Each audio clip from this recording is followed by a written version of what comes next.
You're in the middle of a very interesting, all Gemaras are interesting. Um, we were talking about the art scroll. Let's get the exact number. It's on 28A2. 28A2. We've been talking about the great Rabbi Eliezer, and also we're talking about his rabbi, Rabbi Yochanan Zakkai. And that's what we're up to in the Gemara now, to appreciate who they were and what their accomplishments in life. And here we go. So the Gemara said, we said yesterday, they said about Rabbi Yochanan Zakkai, if you have first, the Gemara said, look at the Tanur Rabbanon at the top of the page on 28:2. We said Tanur Rabbanon, Shmonim Talmidim Hillel Hazaken. Hillel Hazaken, the great Hillel, had 80 students, 80 amazing students. Right? Everyone has it, 28:2. 30 of the 80 students were fit that the divine presence should rest on them the same way it rested on Moshe Rabbeinu, which is an amazing compliment to the people, that they were worthy, their greatness that they reached. And maybe that's the idea, that every generation, every person could reach their potential in their generation, that deserving to get the reward the same, equal to the person of the previous generation, because you worked and you did your potential. Good morning, everybody. Good to see everybody. So therefore, you could say they were worthy to have the divine presence rest on them the same level that it rested on Moshe Rabbeinu. But because the generation wasn't worthy, so therefore they did not get that divine presence, to rest on them. Everybody's affected by the generation. If there's so much, if the generation is not doing what they need to do. So Rabbi, it depends on the generation or the individual as compared to his generation. Here the commentaries say that why didn't the Shekhinah, why didn't the Gemara says that there were 30 some students of Hillel that were worthy to have the divine presence on them, the same level of Moshe. So if they were worthy, so now the question is, why didn't they get it? Right? So because the generation, the generation needed to be, one of the commentators explained, because that generation that was not up to par. So the generation not up to par, they're not worthy of these people getting, Hashem should come down to give such divine presence on these people. They're affected by the generation around them, and to have such a revelation of holiness to these individuals, because the generation is not doing what they need to be doing, it affects the ability for this, just like you can have great people doing great things, and they could be worthy of having special things, but if the generation is not doing what they need to do, so they get affected by it. We're all affected by our generation. But Rabbi, shouldn't it be like Noah, the way we see it in reverse, that Noah was, Ishtam Bedoratav? Isn't it harder to be worthy of the Shekhinah in a bad generation? So maybe there should be more. It's true. Maybe it was possibly it could be a greater feat for those rabbis. It's a greater feat. It might have been a greater accomplishment living in our times, Jewish boys and girls growing up in our times, and it might be a greater accomplishment for them to keep Torah and mitzvot than Jewish boys and girls growing up 50, 40 years ago, because the challenges today are much greater than 50, 40 years ago. But at the end of the day, because there is so much tumah, there is so much going on in the generation, so they're not worthy to have that divine presence come to these individuals in that way. Individually, maybe they could get other rewards, but this type of reward, that there should be this holiness coming down to the world when there's so much contamination going on, that's one explanation why they did not. These people did not get this Shekhinah, divine presence. Other type of words they'll get, but to have that divine presence coming down, when so many people are stepping on God, so to speak, so that level of divine presence doesn't fit that generation. So that was those are 30 of his top students. Then there was 30 of them. We said 30 of his students were so great that there was a story in the Tanakh that Yehoshua asked when Hashem, God, was punishing certain enemies, certain people, and Yeshua says, I want Hashem, please finish the job today. Now, how is the job going to be finished today? But the sun is coming down soon. Not going to be enough time. Hold the sun, please. Hold the sun in its place. Let the sun not move. Let the sun not move down. And that's what happens. Yeshua says, Shemesh begivon dome. The sun should stop. And Hashem listened to Yeshua. So 30 of the students were that great. And some understand those were his 30 of his lowest students, meaning there's 80. 30, the highest, the divine presence will fit to come on them like Moshe Rabbeinu. The lowest, which is amazing, that they were fit, that if they would go ahead and say, Hashem, please stop the sun, they were fit that Hashem should listen to them, that the sun should stop. However, the Esrim Beinanim, then there was the 20 in the middle, 30 on top, 30 on the bottom. I don't know if thank you so much for joining us today. 30, and what's your name? Jonathan, welcome. And 20 in the middle, who were the 20? Now, these 20 and Esrim Beinanim, there were 20 in the middle that were between, they had 20 students between that lower level. That lower level is an amazing lower level. You know what it's like in the Olympics. There's the gold, the silver, the bronze. The bronze is a big medal too. It's not a joke to win a bronze medal. Am I correct, Mr. Haver? It's a big deal. So we see the bronze are people that could go ahead and have the power to worthy that the sun should stop if they would ask God for such a thing. And then we had 20 in the middle that were greater than the lower level, but not as high as the top level. And Hagodol Shebakulan, and who was the greatest of all 80 students, was a man by the name of Yonatan ben Uziel. Yonatan ben Uziel was the greatest.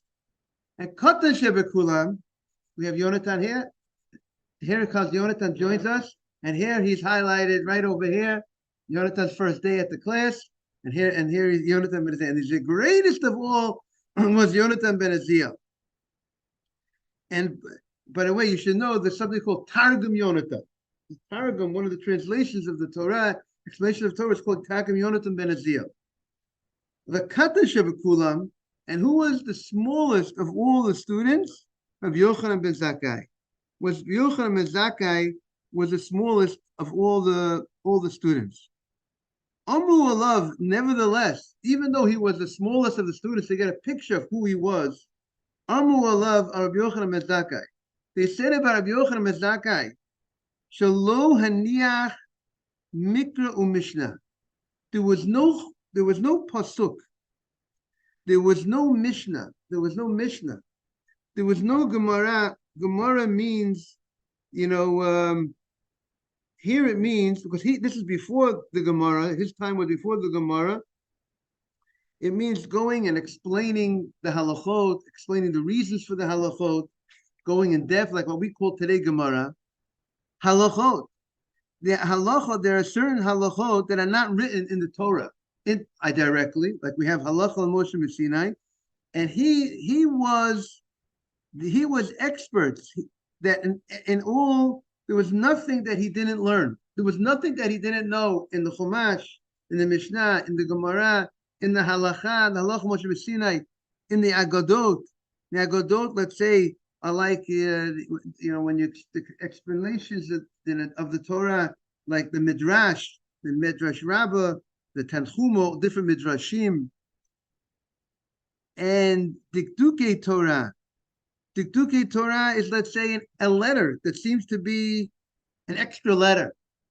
Let's say the Torah could have written something, or sometimes the Torah writes something. Let's say we're going to have Ha-Ezra, a hey. What do you need that hey for? To teach us something. Or sometimes you can have a word that's missing. Sukkot, it's spelled without a vav. Why is it spelled without a vav? Sometimes it's spelled with a vav.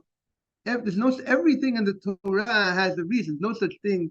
Every letter. Rabbi Akiva himself. Rabbi Akiva would expound on the crowns of the Torah. There are crowns on certain letters of the Torah, has a crown on top. Why does the Torah have a crown on this particular letter? And he would tell you what the reason for the crown is. Everything has reason. So Rabbi Yochanan ben Zakkai was every letter to explain every letter. Dikduke Sofrim. And there was no decree of the rabbis. The rabbis make fences in order that people should go ahead and not violate the Torah. You have to create a fence. And they made fences. And they're called Dikduke Sofrim. Dikduke Sofrim is the Sofer as the rabbis. Dikduke, the rabbis needed to analyze the people, where the people were holding, understand the nature of people, to see, do we need to create a fence in this situation? Do we not need to create a fence in this situation? Where are the people holding? And therefore, that's called the Dikduke Sofrim, the analysis of the rabbis and the actions of the people.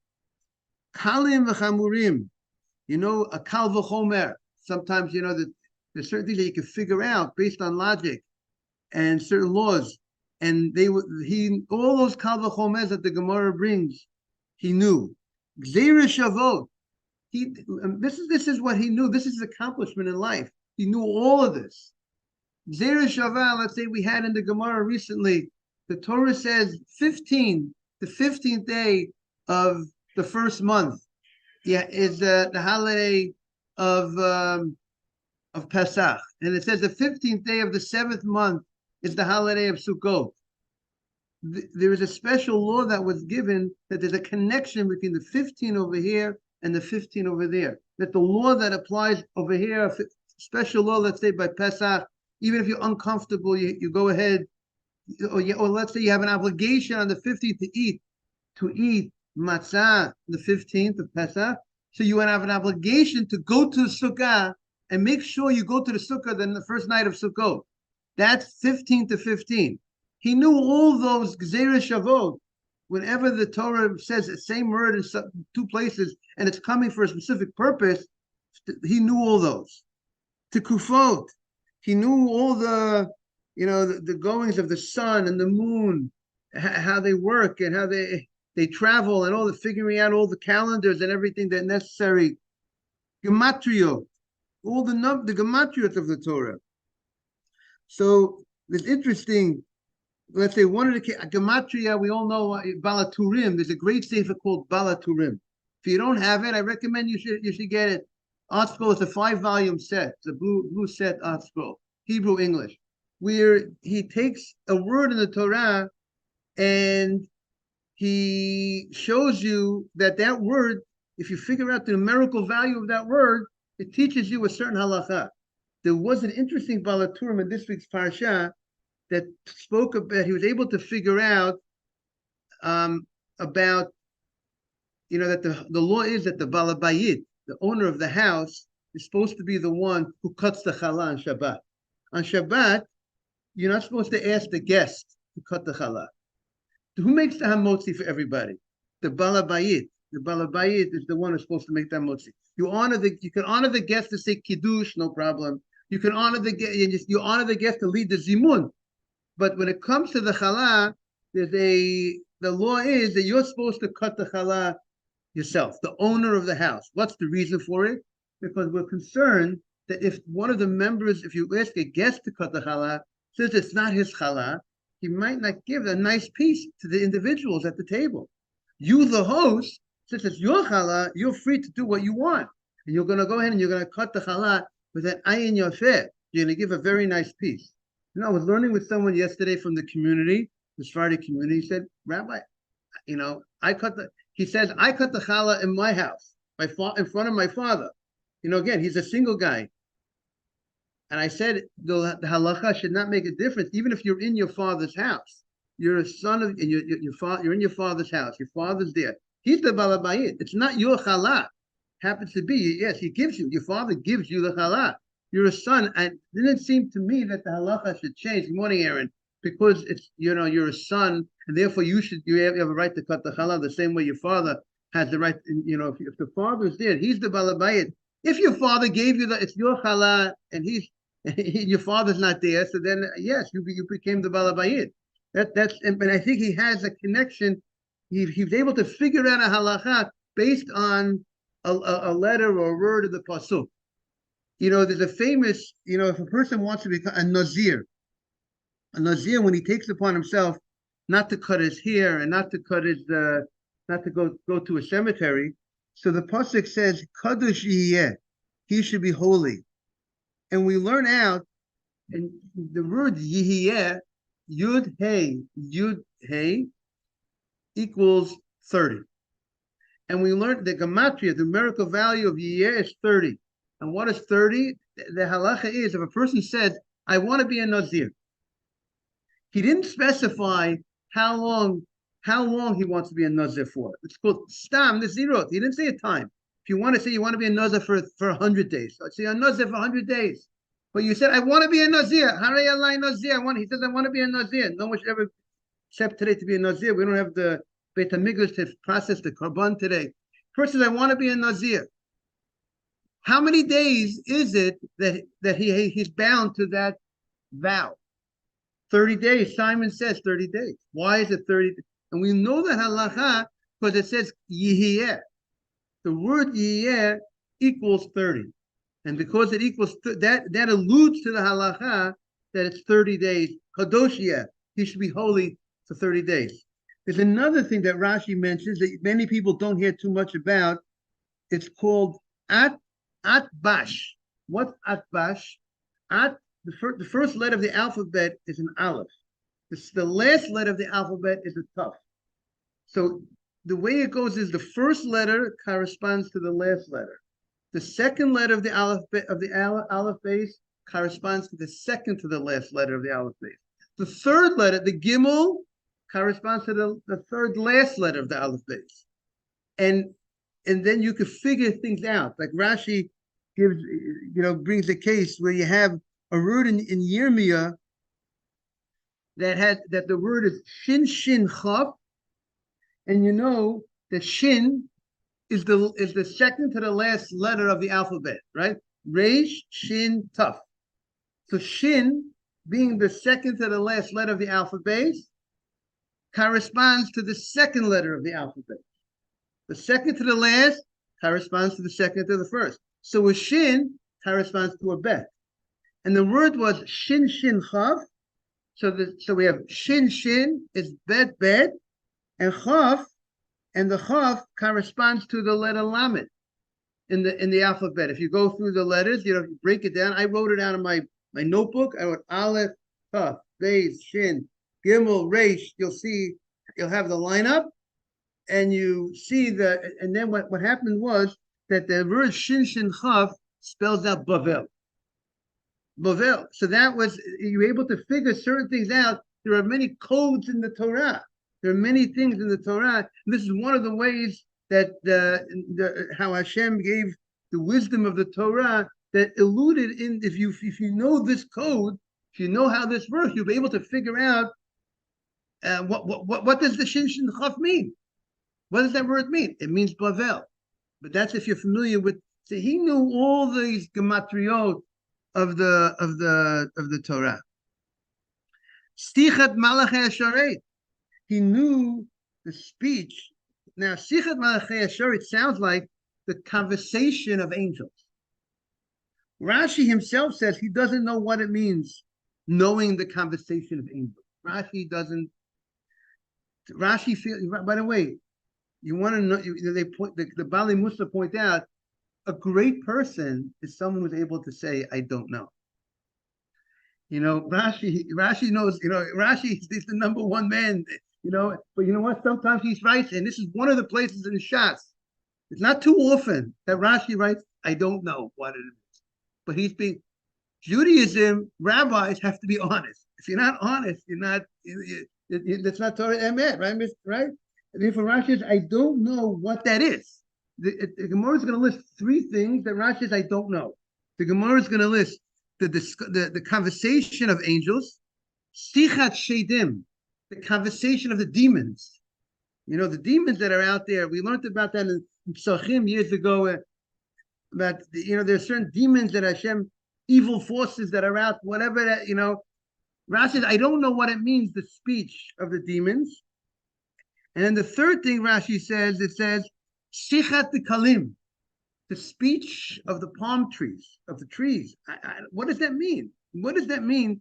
So that's the Rashi says, I don't know what it means. Now, there are some rabbis, other commentaries, like Rashi's grandson, the Rashbam, that he offers some explanation what these things mean. That he says, Shadim, he says about the Shadim, to know how to, I think, to control the Shadim. He knows the language of the demons, how to control the demons. Demons are very dangerous. They try to cause problems. And usually, if we remember, we learned about them. About they hang out in places of destruction, of broken places, things that are dark places, and these type of things. So he knew how to go ahead and knowledge was usually how to control these demons. That's one explanation. And then when it says Sichat Kalim, what does it mean to know the language of the trees? The language of the trees was he knew, or the plants, he knew the medical property of these trees. And he knows about the trees. Not that the trees talk, but he knows what you could say. What this tree could go ahead, which tree could help in this issue a person has, the health benefits of the trees. So that is something that's how the Rashbam understands. And some say also their uses for different building purposes. Trees have different types of trees, could be used for different types of things. So he knows the use of the trees. That's how he interprets this the knowing about the trees. Also, Mishlot Kovsin, Mishlot Shualim. There were certain parables that were given using foxes, using people who do the laundry, people clean clothes, and use a mashal when you want to express a musar, you want to get a point, and you use, you create characters, you use a laundryman, or you use a fox as to illustrate a point. He knew all of those types of parables that are there to illustrate different points of rebuke to the people. Davar gadal v'davar katan. He knew Rabbi Yochanan ben Zakkai. We are on Chavchet Amanav, 28a, towards the bottom. He knew the great stuff, and he knew the small stuff, the big things in life and the small things in life. So now the Gemara said, what are the big things in life and what are the small things in life that he knew? We're getting a picture of who Rabbi Yochanan ben Zakkai was.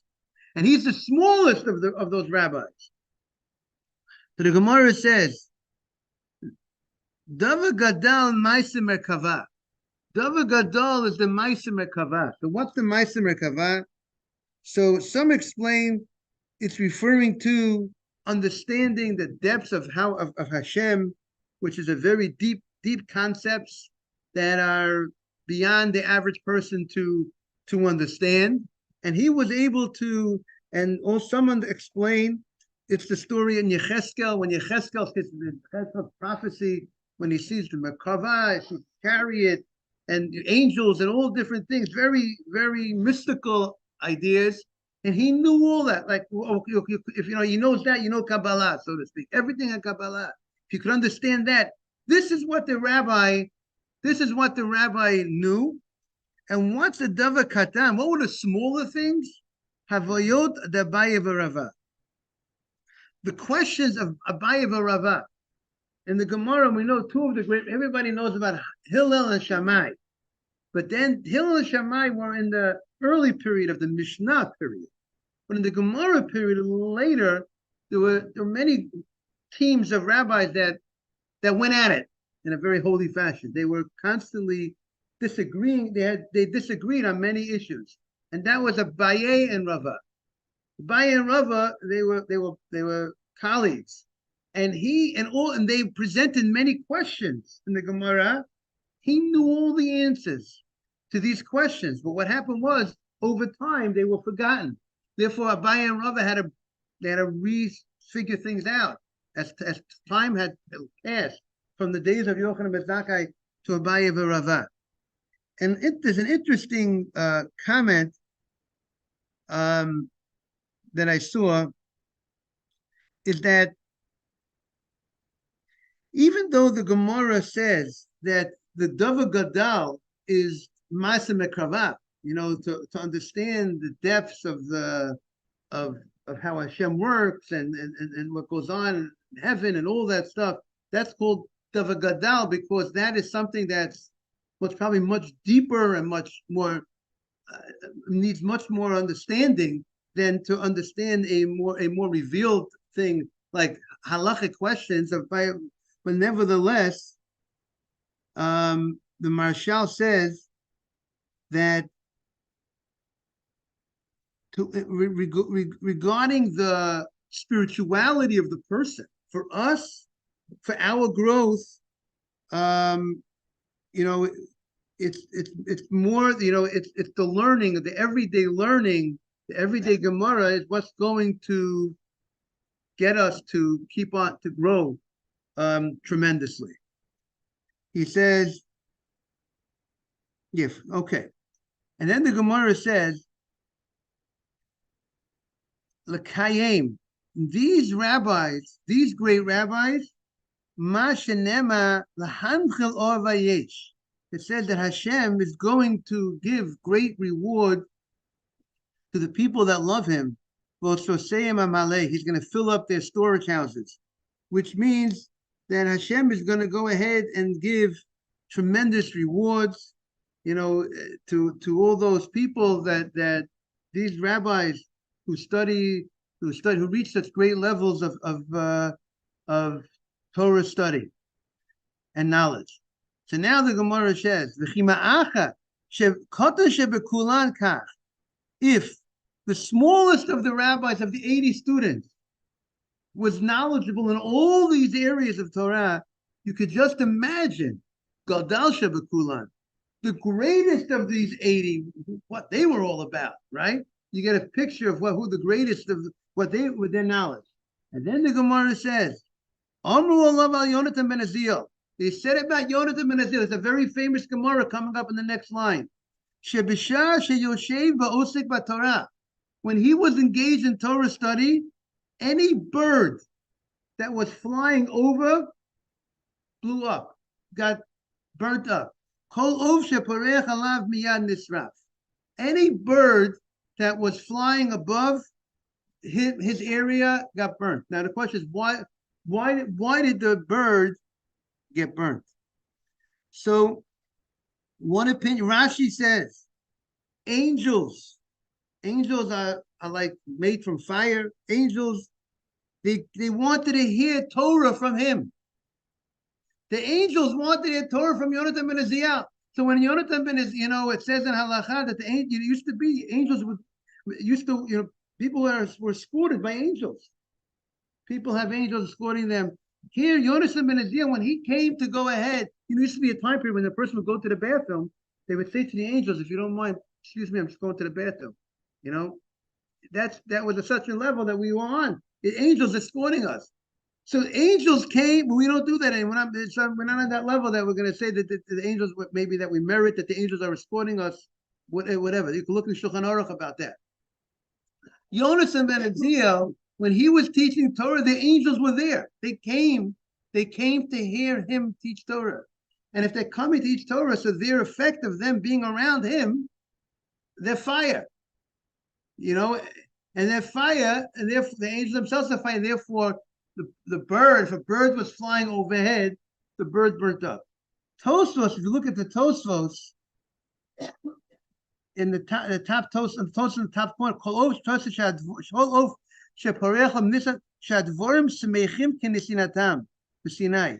the words of Torah the words were happy, so to speak. Shenasna Torah be'esh. Torah was given when Hashem, it says that the mountain was full of fire when the Torah was given, and therefore that it was like when he gave over the Torah, it was like Sinai. It was like reached the level of that fire that was out there during the giving of the Torah, and therefore the bird that went above him got burnt up. Maybe we could say, in a certain sense, just a thought that's coming to my mind. We'll end with this: fire purifies metals. It purifies, takes away all the things of a metal that's impurities. That's what fire does. Cleans out the impurities of the metal. So maybe that's the idea also. The Torah study takes away all the impurities of the person. And it's a fire. We have to realize that's what Torah does to a person. The fire, it cleans the person out from all impurities. It makes you a total different person. So I want to wish everyone a great day. And we should, you ever hear the expression, the Eish HaTorah? There's a very prominent yeshiva in Jerusalem in the old city. Eish HaTorah, the fire of the Torah. There's a certain fire that the Torah creates that does to the person. It purifies the person. We should all cleanse ourselves with the purity of the Torah. Let's encourage more people to come join. We had a beautiful sized class today. But you know what? The only way it's going to continue to be if everyone needs a good word of encouragement. Encourage other people to join. There's a line, there's a catchphrase. Join the movement. This is the movement we should join. This will be a great merit for the people in Israel. Keep them in mind in your prayers and your learning and all your actions. Have a great day, everybody. Thank you, Rabbi. Thank you. Thank you for being on.